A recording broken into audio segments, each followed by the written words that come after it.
Gecenin sükutu çökür otağa, hayallar sığınır soyuq yatağa. Seni benzedirəm solan yarpağa, axı sen yox idin, söylə bəs niyə? Her gece qonağım qalırsan niyə? Yuxular həsrətin aynası imiş, sensizlik ömrümün qoğası imiş. Her gece gelişin bir ümit verir, gedişin kalbimin karasıymış.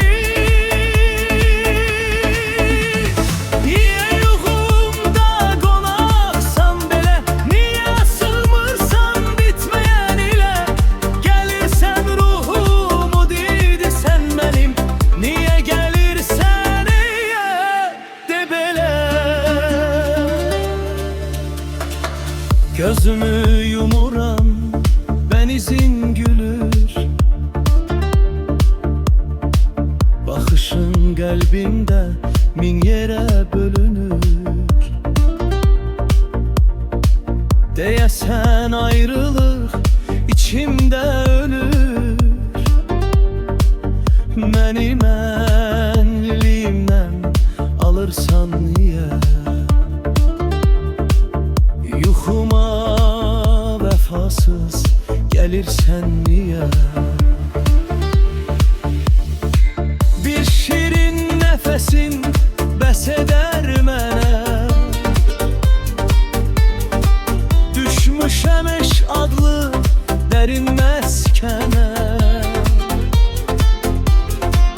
Həsrətin onu vermə bəndənə,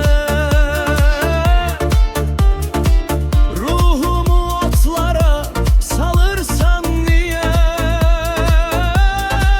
Gözümde dumanlı kalırsan niye? Yuxular həsrətin aynasıymış, sensizlik ömrümün qovğasıymış. Her gece gelişin bir ümit verir, gedişin kalbimin karasıymış. Niye yuxumda qonaqsan belə, niye sığmırsan bitmeyen ile? Gelirsen ruhumu didirsən benim, niye gelirsen ey yar de belə? Ay dolur